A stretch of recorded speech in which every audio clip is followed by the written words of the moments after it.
ইংরেজি স্যার আমাকে ক্লাস নেবে।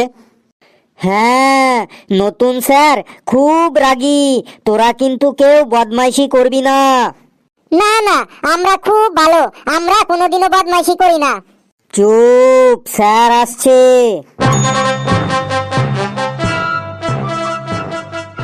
বস বস, সবাই বস, চুপচাপ বস। এই তুই আবার দাঁড়ালি কেন রে? তোর কি হয়েছে রে? স্যার মুতবো। স্যার আমারও খুব জোর লেগেছে, আমিও মুতবো। ছি ছি ছি, তোদের মুখ দিয়ে কি প্রস্রাব বের হয় না? ছি। বলেন কি স্যার, মুখ দিয়ে কি কারো প্রস্রাব বের হয়? আমি তাই বলেছি নাকি? আমি বলেছি তোরা মুতবো মুতবো বলছিস, কথাটা শুনতে খুব খারাপ লাগছে। তোদের মুখ দিয়ে কি প্রস্রাব কথাটা বের হয় না? আমরা তো স্যার এমনই বলি। না না, আজ থেকে আর এমন বলবি না। এরপর থেকে তোদের প্রস্রাব চাপলে বলবি স্যার চাপ আছে, তাহলেই আমি বুঝে যাব যে তোদের প্রস্রাব পেয়েছে, বুঝলি? স্যার যদি হাগু পায় তখন কি বলবো?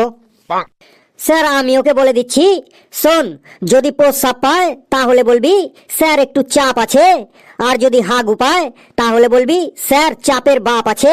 তাই না স্যার? ঠিক বললাম তো আমি? চুপ, সব তো এক একটা বিচ্ছু ছেলে দেখছি। বস, এখন আমি কাউকে বাইরে যেতে দেবো না। বস চুপচাপ, তোদের আমি আজ ইংলিশ ক্লাস নেব, বুঝলি? স্যার ইংরেজিতে আমরা একদম বাঘ বাচ্চা হয়ে গেছি, আমরা সবাই দারুণ ইংরেজি বলতে পারি। ফেলু রে, তোর মার খাওয়ার ইচ্ছে হয়েছে, তুই একা খা, অসুবিধা নেই, কিন্তু আমাদেরকে তোর সাথে জড়াচ্ছিস কেন রে?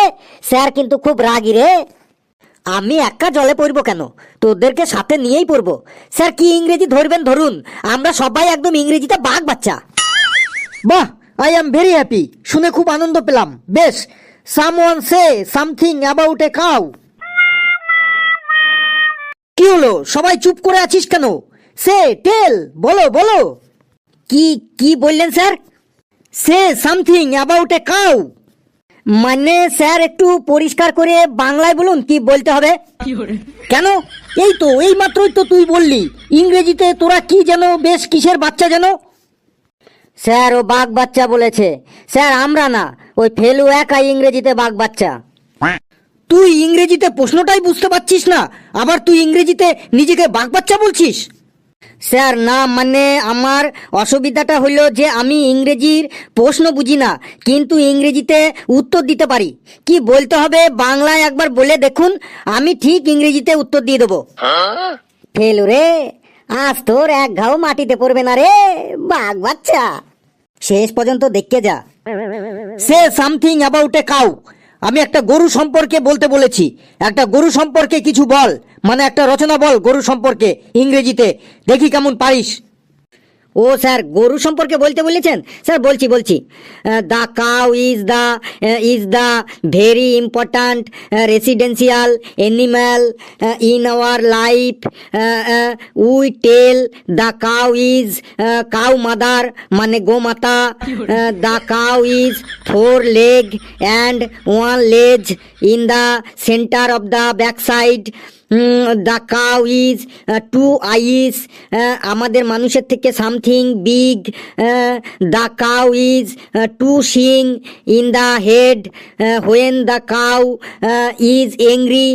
দ্য কাউ ইজ গুতা দেইং, সামনে যে থাকিং। দ্য কাউজ অল বডি ভর্তি in small small hair. The cow is খাইং গ্রিন ঘাস, খড়কুটো, অ্যান্ড অলসো ভাতের মার ইন মাউথ অ্যান্ড পেট ভরিং। আফটার দ্য খাইং দ্য কাউ ইজ জাবর কাটিং। The cow is all colour হোয়িং, মানে অনেক রঙের হয়।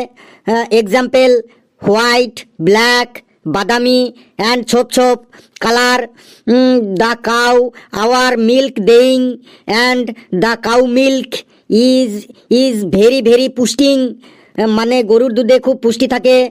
দ্য কাউ মিল্ক থেকে ছানা হইং, ছানা থেকে রসগোল্লা হইং, অ্যান্ড অলসো ঘি মাখন পনির হইং। উই মেকিং ঘুটে অ্যান্ড গোবর সার ফ্রম দ্য কাউয়ের potty. So the cow is we loving and always puja করিং। এই তুই আমার সামনে আয়, আয়। স্যার বলুন কি বলবেন? যা বাইরে যা, তুই বাইরে গিয়ে মুরগি হয়ে থাক। গরুর রচনা বলছে ইংরেজিতে, এটা আবার ইংরেজি হলো? এদিক ওদিক কি দেখছিস? যা বাইরে যা, মুরগি হ। স্যার আমাকে আর মুরগি বানাবেন না প্লিজ স্যার। এর আগে আমি বাংলা ক্লাসে হাতির রচনা, বাঘের রচনা বলে অনেক প্রশংসা কুড়িয়েছি স্যার। সবার সামনে আমাকে প্রেস্টিজ ডাউন করবেন না স্যার, প্লিজ স্যার। আজকে ছেড়ে দিন, কালকে ভালো করে পড়ে আসবো, একদম পাক্কা স্যার। সবার সামনে যখন প্রশ্নের ঠিকঠাক উত্তর বলতে পারলি না, তখন তোর আর কোনো প্রেস্টিজ ডাউন হলো না। আর এখন আমি মুরগি হতে বলেছি, এখন তোর প্রেস্টিজ ডাউন হয়ে যাবে। যা, কথা বাড়াস না, মুরগি হ, যা। এত রেগে যাচ্ছেন কেন স্যার? একটু শান্ত হয়ে বলুন না স্যার, আপনার সামনেই তো আমি দাঁড়িয়ে আছি। স্যার মুরগি বানাবেন না স্যার, প্লিজ স্যার, মুরগি বানাবেন না। তুই আমাকে আর রাগাস না, যা তাড়াতাড়ি মুরগি হ, না হলে কানের নিচে এমন একটা দেবো না, বাইরে গিয়ে পড়বি। আজকে ফেলুর 12টা বাজবে, দেখি ও কেমন কেরামতি দেখাতে পারে, ও স্যারের হাত থেকে কি করে বাঁচতে পারে, একবার দেখি। স্যার আমি মুরগি হতে পারি না, আর আমি যেদিনই মুরগি হই সেদিন স্কুলে কিছু না কিছু একটা খারাপ ঘটনা ঘটে যায়। যে টিচার আমাকে মুরগি বানায় সেই টিচারের কিছু না কিছু একটা হয়ে যায়। তুই মুরগি হলে কি হয়ে যায় টিচারদের? আপনি জানেন না স্যার? কই না তো। ঠিক ঠিক, আপনি ঠিকই বলেছেন। আপনি জানবেনই বা কি করে? আপনি নতুন এসেছেন তো, কোনো টিচার আপনাকে কিছু বলেনি এই ব্যাপারে? কথা না বাড়িয়ে তাড়াতাড়ি বলে ফেল, তোকে যে টিচার মুরগি বানায় তার কি হয়? স্যার মন দিয়ে শুনবেন, গত বছরের ঘটনা। পড়া হয়নি বলে একজন টিচার আমাকে মুরগি বানিয়েছিলেন। আমি মুরগি হতে চাইনি, কিন্তু আমাকে জোর করে মুরগি হতে বাধ্য করেছিলেন। টিচার মানে গুরু, আর গুরুর আদেশ পালন করা আমাদের কর্তব্য। তাই গুরুর আদেশ অমান্য না করে যেই না আমি মুরগি হয়েছি, আর অমনি সাথে সাথেই ওই টিচারের হার্ট অ্যাটাক হয়ে যায়। সাথে সাথেই ওনাকে হসপিটালে ভর্তি করা হয়। তারপর হসপিটাল থেকে 1 মাস পর ছুটি পেয়ে ওই টিচার এখান থেকে ট্রান্সফার নিয়ে অন্য স্কুলে চলে গেছেন। সবই স্যার উপরওয়ালার কৃপা, কার কি হবে কে বলতে পারে বলুন? এরপর স্যার চারিদিকে এই খবর রটে যায় যে ফেলুকে মুরগি করার জন্য টিচারের হার্ট অ্যাটাক হয়েছে। এমনকি পেপারেও বেরিয়েছিল, খোঁজ নিয়ে দেখবেন স্যার। ফেলু আবার এইসব কি কাহিনী শুরু করলো রে? কিন্তু আমার প্রশ্ন হলো, তোকে মুরগি করার জন্য টিচারের কেন হার্ট অ্যাটাক হবে? হ্যাঁ স্যার, আপনি ঠিকই বলেছেন। এই কথাটাই আমি সবাইকে বলেছি, সবাইকে বুঝিয়েছি যে আমার মুরগি হওয়ার সাথে টিচারের হার্ট অ্যাটাকের কী সম্পর্ক আছে। আমি মুরগি হলে টিচারের কেন হার্ট অ্যাটাক হবে? কিন্তু স্যার কেউ তা বোঝেনি। সবাই বলেছে যে তোকে মুরগি বানানোর জন্যই ওই টিচারের হার্ট অ্যাটাক হয়েছে। ঠিক এই ঘটনার 1 মাস পর অন্য একজন টিচার আমাকে মুরগি বানিয়েছিলেন।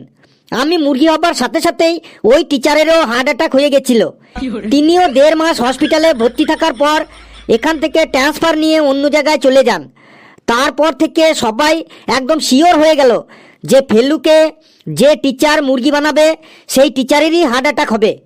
তারপর থেকে কোনো টিচারই আর আমাকে মুরগি হতে বলে না। কিন্তু স্যার আমি এই কথা বিশ্বাস করিনি। আমি আজও বিশ্বাস করি না যে আমি মুরগি হওয়ার জন্য টিচারের হার্ট অ্যাটাক হয়েছিল। স্যার 1 বছর হয়ে গেল। আমি মনে মনে ভাবি, পড়া না হলে আমাকে কোনো স্যার মুরগি হতে কেন বলে না? কোনো স্যার অন্তত আমাকে একবার মুরগি করে দেখাক, যাতে আমি সবার কাছে প্রমাণ করে দিতে পারি যে আমাকে মুরগি বানানোর জন্য কোনো স্যারের হার্ট অ্যাটাক হয়নি। এই ভুল ধারণাটা মুছে ফেলার জন্য আমি হেড স্যারকে 3-4 বার অ্যাপ্লিকেশনও করেছি যে আমাকে অন্তত একবার মুরগি বানানো হোক, কিন্তু কোনো স্যারই তাতে কর্ণপাত করেননি। কোনো স্যারই আমাকে মুরগি বানাতে রাজি হননি। সব স্যাররাই ভয় পান যে যদি কিছু হয়ে যায়। এত বলার পরেও যখন কোনো স্যার আর আমাকে মুরগি বানাতে উৎসাহ হননি, তারপর থেকে আমি বলাই ছেড়ে দিয়েছি। কিন্তু আজ আমি খুব খুব খুব খুশি আপনার জন্য, কারণ ঠিক 1 বছর পর আবার আমি মুরগি হবার সুযোগ পেয়েছি। এর জন্য আমি আপনার কাছে কৃতজ্ঞ। আজ আমি মুরগি হয়ে সবার কাছে প্রমাণ করে দেব আমার জন্য কোনো স্যারের হার্ট অ্যাটাক হয়নি। আজ মুরগি হবার পর দেখব যে আপনার হার্ট অ্যাটাক হয় কি না। যদি না হয় তাহলেই সবার কাছে প্রমাণ হয়ে যাবে যে আমার জন্য কোনো স্যারের হার্ট অ্যাটাক হয়নি। যাচ্ছি স্যার, যাচ্ছি, আমি মুরগি হতেই যাচ্ছি। এই শোন, দাঁড়া, তোর আর মুরগি হতে হবে না, তুই জায়গায় গিয়ে বস বাবা। না স্যার, আমাকে স্যার আটকাবেন না প্লিজ স্যার। আমি আজ 1 বছর পর সুযোগ পেয়েছি। আজ আমি মুরগি হয়ে সবার মনের ভুল ভেঙে দেবো স্যার। আমি বলছি মুরগি হতে হবে না, যা তুই বস বাবা। না স্যার, আজ আমাকে প্রমাণ করতেই হবে যে আমার জন্য কোনো স্যারের হার্ট অ্যাটাক হয়নি।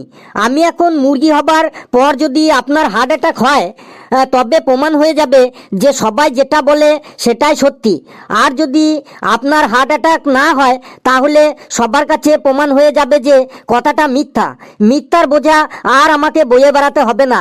আর কতদিন মিথ্যার বোঝা বয়ে বেড়াবো স্যার? আমি মুরগি হতে যাচ্ছি স্যার। তুই আমার কথা শুনবি না? তুই তো একটু আগে বললি টিচার মানে তোদের গুরু, গুরুর আদেশ পালন করা তোদের কর্তব্য। তাহলে গুরুর আদেশ অমান্য করছিস কেন বাবা? শোনা আমার, বাবা আমার, তুই খুব ভালো, যা বাবা বস গিয়ে যা। স্যার, গুরুর আদেশ আমি আগেও পালন করেছি, আজও করব, আগামী দিনেও করব। কিন্তু স্যার 1 বছর পর সত্য প্রমাণ করার সুযোগ পেয়েছি। এই সুযোগ আমি আর হাতছাড়া করতে চাইছি না স্যার। আমি মুরগি হতেই যাচ্ছি স্যার। যা বাবা বস শোনা আমার, কাল তোকে একটা ক্যাডবেরি সেলিব্রেশন চকলেট এনে দেবো। যা বাবা জায়গায় গিয়ে বস শোনা আমার। বেশ স্যার, গুরুর আদেশ তো কোনো পরিস্থিতিতেই অমান্য করা ঠিক না। কোনো দিন করিনি, আজও করব না, আগামী দিনেও করব না কোনো দিন। আপনি যখন বলেছেন তখন বসছি স্যার। তোরা বস বাবা ক্লাসে, আমি এখন আসছি। স্যার, ক্যাডবেরি সেলিব্রেশনটা মনে থাকে জানো? তোরা খুব আনন্দ পেয়েছিলি তাই না? আজকে ফেলু মুরগি হবে, বাবারে কি খুশি রে মনে তোদের। আরে আমার নাম ফেলু রে, Felu. Impossible has not in my dictionary. আবারও বলছি। বন্ধুরা, ভিডিওটি কেমন লাগলো আপনারা অবশ্যই কমেন্টসে জানাবেন। আর ভিডিওটি লাইক করবেন, যত খুশি পারেন শেয়ার করবেন। আর চ্যানেলটিকে সাবস্ক্রাইব করে আমাদের সাথে থাকবেন। আর কোনো পরিস্থিতিতেই কেউ গুরুর আদেশ অমান্য করবেন না। সকলে খুব খুব ভালো থাকবেন, সুস্থ থাকবেন, হাসতে থাকুন, সুস্থ থাকুন, সুস্থ থাকুন, হাসতে থাকুন। সকলে খুব খুব ভালো থাকবেন। সকলকে ধন্যবাদ।